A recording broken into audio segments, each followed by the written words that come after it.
Most people think power shows itself loudly, with threats, lawyers, and shouting matches, but the day I discovered an HOA was quietly sitting on my 20 acres, I learned the truth works the opposite way. I didn't find out through a warning letter or a knock on my door. I found out by accident, flipping through old survey records late one night, half bored, half curious, when one boundary line refused to make sense. That single crooked line pulled me into a story that would change everything. At the time, my land felt peaceful. 20 acres of open space, trees, dirt roads, and silence. I'd inherited it years earlier and rarely thought about anything beyond maintenance and taxes. The neighboring subdivision looked neat, organized, and harmless, run by an HOA that loved rules, signs, and uniform fences. They waved politely, sent newsletters, and acted like the land beyond their gates didn't exist. I believed them. Then that map kept bothering me. According to the survey, part of the HOA's private road, drainage system, and even a row of decorative fencing sat squarely inside my property line. Not adjacent. Not disputed. Inside. At first, I assumed it was a mistake. HOAs don't just build on land they don't own, right? So I started digging quietly. Old deeds. County filings. Archived plats. Every document told the same story. The HOA never purchased that section of land. They never leased it. They never asked permission. They simply built, maintained, and controlled it, assuming no one would ever question them. And for years, no one had. I didn't call them. I didn't confront the board. I didn't alert a lawyer. That was the key. Instead, I watched. I listened. I learned how they operated, how decisions were made, and how much power they thought they had. They relied on confidence, intimidation, and the belief that no individual landowner would challenge them. What they didn't realize was that power doesn't flip with noise. It flips with timing. And I had just found the lever. That quiet discovery sat heavy in my chest, not as anger but as clarity. I understood that once I moved, everything would change forever. The HOA's authority depended on silence, routine, and no one checking the foundation beneath their rules. One wrong step could warn them. One loud move could give them time to prepare. So I chose patience, knowing the smartest plays are invisible until the moment they land, and when they do, resistance collapses fast. That confidence would become their weakness when the truth finally surfaced for everyone. Once I understood what I was really sitting on, I shifted into a different mindset. This wasn't about anger or revenge. It was about leverage. And leverage only works if the other side doesn't know you have it. Every interaction with the HOA after that felt different, like I was watching a play where only I'd read the final act. I began paying closer attention to their routines. The HOA trucks crossed my land daily to maintain their drainage channels. Contractors parked equipment on my acreage without a second thought. Residents jogged, walked dogs, and even held small community events on what they believed was common property. They treated it like it was untouchable, protected by bylaws and authority. In reality, they were trespassing, but I never said a word. Instead, I documented everything. Dates. Times. Vehicle logos. Photos taken from a distance, always legal, always calm. I requested copies of HOA maintenance budgets through publicly accessible records and noticed something interesting. They were spending thousands every year maintaining land they didn't own. That meant liability. That meant exposure. And most importantly, that meant fear, if revealed the right way. I also visited the county office, not to complain, but to ask neutral questions. I wanted confirmation, not confrontation. The clerk reviewed the same maps I had and nodded slowly, almost sympathetically. Yes, the land was mine. Yes, it appeared the HOA's improvements were unauthorized. And yes, if challenged, it could become a serious legal issue for them. I thanked her and walked out without filing anything. That was when I realized the real imbalance. The HOA operated loudly. Meetings, warnings, fines, and letters. I operated quietly. No meetings. No threats. Just facts, paper trails, and time. They assumed power lived in numbers and rules. I understood it lived in ownership and proof. The temptation to act immediately was strong. I imagined the shock on their faces, the scrambling, the emergency board meetings. But rushing would only give them a chance to spin the story, to frame it as a misunderstanding. I needed something cleaner. Something undeniable. A move that would force them to respond on my terms. So I waited for the right moment, the one time of year when the HOA made its most visible decisions. Annual budget approvals. Public notices. Contractor renewals. That's when their confidence peaked, and their guard dropped. They believed everything was stable, permanent, and unquestioned. Meanwhile, I prepared a single document, precise and unemotional. No accusations. No threats. Just ownership, boundaries, and one simple question that would put the entire burden back on them. The kind of question that makes power structures wobble, not because it's aggressive, but because it's correct. And once that question was asked, silence would no longer protect them. The timing mattered more than the message, and I waited until the HOA was busiest congratulating itself. Their annual meeting announcements went out with confident language about growth, improvements, and long-term plans. New projects were approved. Budgets were locked in. Contracts were signed.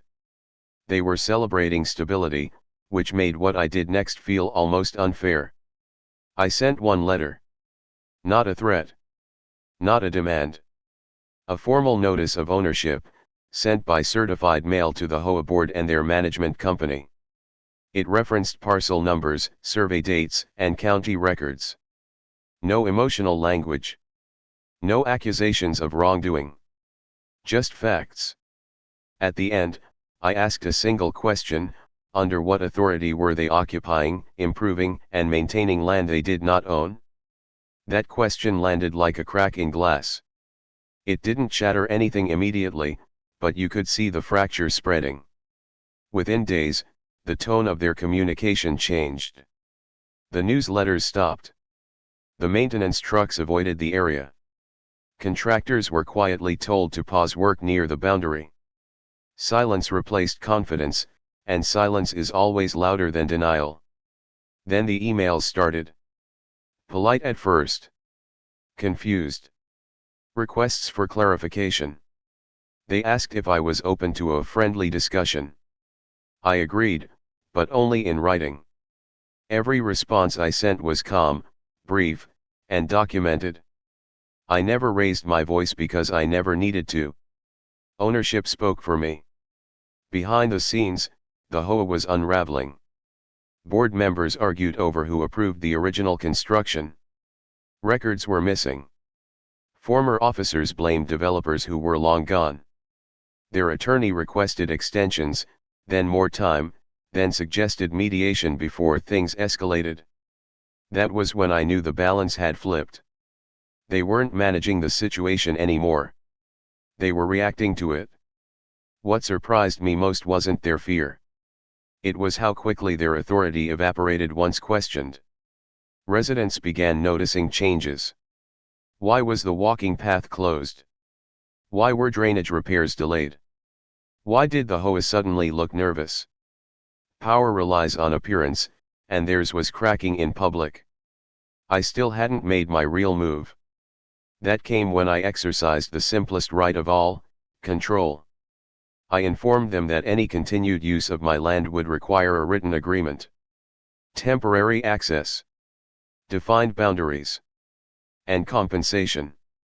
Nothing outrageous. Just fair market value. Overnight, their common area became a cost center they hadn't planned for. The board resisted at first, but resistance costs money. Every day without an agreement increased their liability. Every meeting added legal fees. and every delay reminded them that the land beneath their rules wasn't theirs. They had built an empire on assumption, and assumption doesn't hold up against deeds. By the time they agreed to my terms, the power dynamic was unrecognizable. I wasn't negotiating. I was permitting. Quietly, cleanly, and completely on my terms. Once the HOA accepted that the land was mine, a new phase began, one they were completely unprepared for. Power doesn't just flip in one dramatic moment. It keeps shifting, inch by inch hookup. And this was the stage where their internal cracks started to show. The board scheduled an emergency meeting and invited me to attend. I declined politely. Not because I was afraid, but because attending would put me on their stage. I didn't want that. I wanted them reacting to me, not the other way around. Instead, I requested that all communication go through written correspondence only. That single boundary unsettled them more than any threat could have. They sent proposals quickly. Easements. Long-term access agreements. One offer was almost laughably generous, clearly written in panic.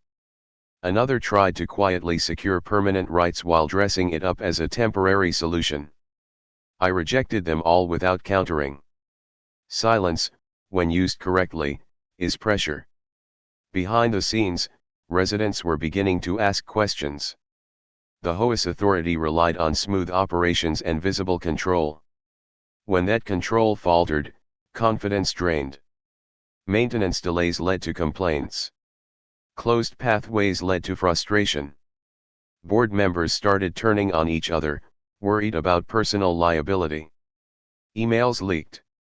Tension grew. Then I made my second quiet move.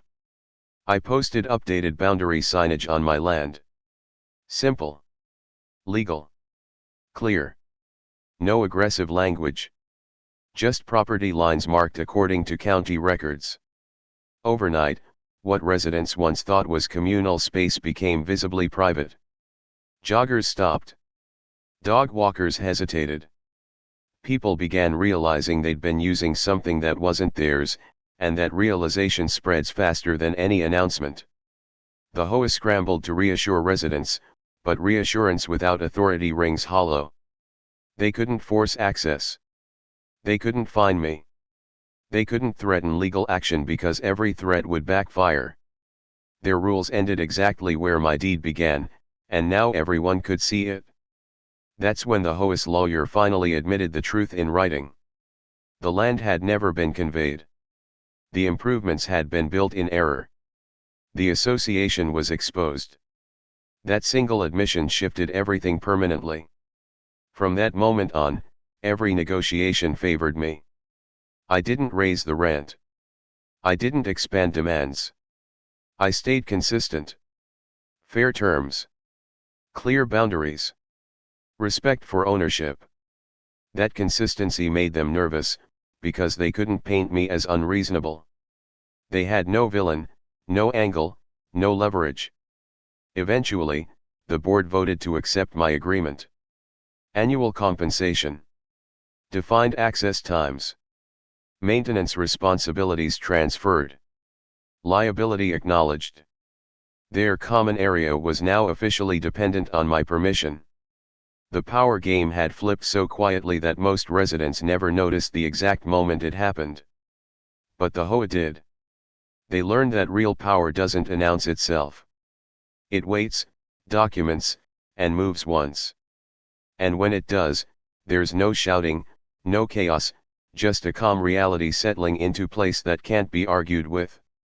By the time the agreement was signed, the HOA's confidence had been replaced with something far more fragile: caution.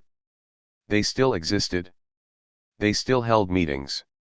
They still enforced rules inside their gates. But the illusion of absolute control was gone, and everyone involved felt it, even if they couldn't fully explain why. The compensation payments began quietly, transferred on schedule, never late. That alone told me how serious the situation had become for them. HOAs don't like acknowledging dependence, especially on a single landowner. Every payment was a reminder that their authority stopped where my land began, and that reminder sat uncomfortably with the board. What changed next surprised me.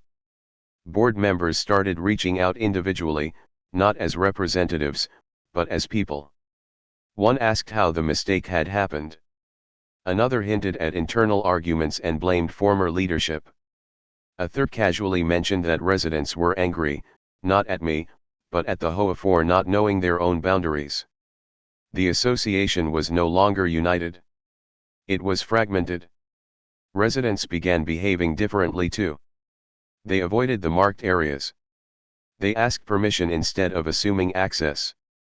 Some even stopped me to apologize, saying they had no idea the land wasn't common property. That shift mattered. Once people see ownership clearly, entitlement fades fast. The HOA tried to regain control through messaging. Newsletters framed the agreement as a strategic partnership. They avoided words like mistake or error. But language can only stretch so far. When residents asked why fees were increasing, the board struggled to explain without admitting the truth. Maintenance costs had gone up. Legal fees had piled on. And the association had lost something money couldn't easily buy: unquestioned authority. I stayed out of the spotlight intentionally. No interviews. No public statements. No social media posts. Power doesn't need applause. It needs stability. The quieter I remained, the more the HOA's own actions exposed what had happened. Then came the final internal blow. During elections, several board members weren't re-elected. New faces came in with fewer assumptions and more caution. They treated me with respect from the start, not because I demanded it, but because the situation demanded it. The system had corrected itself. What began as a hidden boundary issue had reshaped the entire structure. The HOA learned to verify before building. To ask before assuming. To check records instead of relying on tradition. That lesson didn't just protect them from me. It protected them from future mistakes. Standing on my land one evening, watching the sun dip behind the subdivision, I realized something important. I hadn't taken power from them. I had simply reclaimed what was already mine. And once ownership is asserted calmly and correctly, everything else adjusts around it. The quiet move wasn't dramatic. It didn't need to be. It worked because it was true. Time passed, and with it came a strange kind of calm. The conflict phase was over, replaced by something steadier and more revealing. This was the aftermath, the period where consequences quietly settled into everyday life. And it was here that the real impact of that one quiet move became impossible to ignore. The HOA adjusted its behavior first. Requests replaced demands. Emails that once carried firm language now opened with courtesy and caution. Anytime access to my land was needed, even temporarily, they asked in advance and documented everything. It wasn't fear exactly. It was awareness. They knew now that assumptions could cost them dearly. What fascinated me most was how the residents adapted. New homeowners were told early which areas were private. Maps were updated. Walking routes were rerouted. What had once been treated as shared space was now clearly off limits unless permission was given. The story of the land issue became part of community folklore, passed around in vague terms, stripped of detail but heavy with warning. No one wanted a repeat. I noticed something else too. The HOA stopped expanding aggressively. Plans for new amenities slowed. Proposals were reviewed more carefully. Legal consultations happened before construction, not after. That shift wasn't about me anymore. It was about survival. They had learned that confidence without verification was dangerous. On my end, life became simpler. The agreement ran smoothly. No disputes. No late payments. No crossed boundaries. Because everything was defined, there was nothing left to argue about. That's the irony of control. When it's clear, conflict disappears. Occasionally, I'd be asked why I handled it the way I did. Why I didn't confront them loudly. Why I didn't sue. Why I didn't make an example out of them. The answer was always the same. Loud moves invite resistance. Quiet moves force adjustment. I didn't want a fight. I wanted alignment with reality. Looking back, the HOA's biggest mistake wasn't building on my land. It was believing no one would ever notice. Systems rely on that belief. They grow comfortable when people don't check. The moment someone does, everything changes. That experience reshaped how I see power in general. It's not about authority titles or rule books. It's about foundations. Deeds. Records. Facts. Whoever controls those controls the outcome, whether anyone realizes it or not. Standing there months later, watching normal life continue on both sides of the boundary, I understood something clearly. The power game hadn't just flipped once. It had reset permanently. The HOA would never operate the same way again. And neither would I. All because of one quiet decision to read a map closely, ask the right questions, and wait for the right moment to act. What lingered after everything settled wasn't tension, but awareness. The kind that stays with you long after the problem is solved. I noticed it in myself first. I became more deliberate, more observant, less willing to accept surface explanations. That experience rewired how I approached anything involving authority, paperwork, or long-standing assumptions. The HOA, meanwhile, was living with a permanent reminder. New policies were drafted with excessive caution. Any project proposal now came with surveys, legal reviews, and multiple approvals. What once took weeks now took months. Some residents complained about the slowdown, but others understood. Speed had nearly cost the association everything. One afternoon, a new board member requested a meeting. Not about land, not about access, but about advice. That moment said more than any apology could. The power dynamic had shifted so completely that they now saw me as a reference point, not a problem. I agreed to a brief conversation, kept professional and short. He admitted something that stuck with me. The board had always relied on inherited knowledge. This is how it's always been guided more decisions than actual documentation. My challenge forced them to confront how fragile that mindset was. Traditions without proof were just habits waiting to collapse. Residents began to feel the difference too. HOA enforcement softened. Fines became less arbitrary. Rules were clarified instead of assumed. When authority is humbled once, it tends to behave more responsibly afterward. Not out of kindness, but out of memory. I never celebrated publicly. No victory lap. No, I told you so. That restraint protected the outcome. The less ego involved, the longer the peace lasted. Quiet resolutions endure because no one feels the need to retaliate later. Months later, a neighboring landowner approached me privately. He suspected a similar issue with a different association and wanted to know how I handled mine. I didn't give him tactics. I gave him principles. Verify first. Document everything. Move once, cleanly. Let facts do the work. He nodded like someone who finally saw the shape of a solution. That's when it hit me. This wasn't just a personal story. It was a pattern. Systems grow confident when unchecked. Individuals regain balance by paying attention. The moment someone calmly asserts reality, even the loudest structures have to adapt. The HOA still exists. The community still functions. Nothing burned down. No chaos followed. That's the part most people don't expect. True power shifts don't destroy systems. They correct them. And correction, when done quietly, leaves everyone standing. With time, the story stopped being about land and started being about restraint. That was the lesson that stayed with me the longest. Not every advantage needs to be used to its fullest, and not every mistake needs to be punished to the maximum extent. The HOA expected escalation. Lawsuits. Public embarrassment. What they weren't prepared for was moderation. That restraint reshaped how the situation was remembered.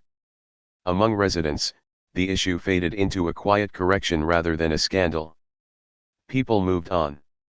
New homeowners arrived without knowing the full history, only that certain areas were private and certain rules existed for a reason. Stability returned, but it was a wiser kind of stability. From time to time, I reviewed the agreement, not because I expected problems, but because I'd learned the value of vigilance. Ownership doesn't defend itself. It requires attention. The documents were clear. The boundaries were respected. And because everything was written properly, there was no ambiguity left to exploit. The HOA's tone continued to evolve. Their communications became precise. Their rules referenced actual statutes instead of vague authority. Even their enforcement style changed. Warnings replaced penalties. Explanations replaced intimidation. When an organization is forced to confront its limits, it either collapses or matures. In this case, it matured. What fascinated me most was how quickly people forgot the fear once it was gone. The anxiety, the emergency meetings, the rushed emails, all of it faded. What remained was a quieter confidence built on verification instead of assumption. That kind of confidence lasts longer. I was asked once if I'd ever consider selling the land. The question wasn't about money. It was about closure. I declined. Not out of stubbornness, but because the land had become a reminder. A reminder that what you own matters, and that knowing what you own matters even more. There's a misconception that standing up for yourself requires confrontation. My experience taught me the opposite. Standing up for yourself sometimes looks like patience. Like reading instead of reacting. Like letting others expose their own weaknesses while you stay still. The HOA never apologized formally. They didn't need to. Their behavior was the apology. Respect replaced arrogance. Process replaced assumption. That was enough. Looking back, I realized how easily this could have gone differently. One emotional reaction. One public accusation. One rushed legal threat. Any of those would have turned a quiet correction into a prolonged battle. Instead, the outcome spoke for itself. The power game didn't end with dominance. It ended with balance. And balance, once restored, doesn't need to be defended loudly. It simply exists, steady and unquestioned. Only one chapter of the story remained. Not about them, but about what this experience ultimately changed in me. The final shift didn't happen in courtrooms, meetings, or documents. It happened quietly, internally. Long after the HOA adjusted and the issue faded from conversation, I realized the biggest change wasn't in them. It was in how I understood control, confidence, and timing. Before all this, I believed problems demanded immediate action. Speak up fast. Push back hard. Don't let anyone take advantage. That mindset feels strong, but it often hands power to the other side by forcing you into their rhythm. This experience rewrote that instinct completely. I learned that restraint is not weakness. It's strategy. What stayed with me most was how little effort the decisive move required once preparation was done. All the work happened beforehand, quietly, invisibly. Reading records. Observing patterns. Waiting. When the moment arrived, the action itself was simple. One letter. One boundary. One assertion of fact. Power shifted not because I fought, but because I was ready. I started applying that lesson elsewhere in life. At work. In negotiations. In personal decisions. I stopped explaining myself unnecessarily. I stopped reacting to pressure designed to rush me. Instead, I verified. I documented. I chose moments carefully. The results were consistently better, calmer, and more permanent. The HOA never tried to reclaim dominance. They couldn't. Authority built on assumption collapses once exposed, and rebuilding it requires humility. In a way, we both walked away changed. They became cautious. I became deliberate. That balance held. Sometimes I walked the edge of my land and watched the neighborhood go about its routines. Kids riding bikes. People walking dogs. Life continuing as if nothing dramatic had ever happened. That normalcy was the true outcome. No lingering hostility. No ongoing dispute. Just corrected reality. I realized then that real wins don't look like victories. They look like stability. They blend into everyday life until no one remembers there was ever a problem. That's when you know something was handled correctly. The irony is that the HOA thought power came from visibility. From signs, rules, notices, and enforcement. What actually mattered was invisible. Records filed decades ago. Lines on a map. Quiet decisions made long before anyone paid attention. Power lives in foundations, not in noise. If there's one lesson this story leaves behind, it's this: check the ground you're standing on. Literally and figuratively. Assumptions are comfortable, but they're fragile. Facts are quiet, but they're unmovable. I didn't flip the power game by being louder, angrier, or more aggressive. I flipped it by being precise, patient, and calm. And once that balance shifted, it never needed to shift again. That's how one quiet move changed everything, and why silence, when backed by truth, is sometimes the loudest force there is.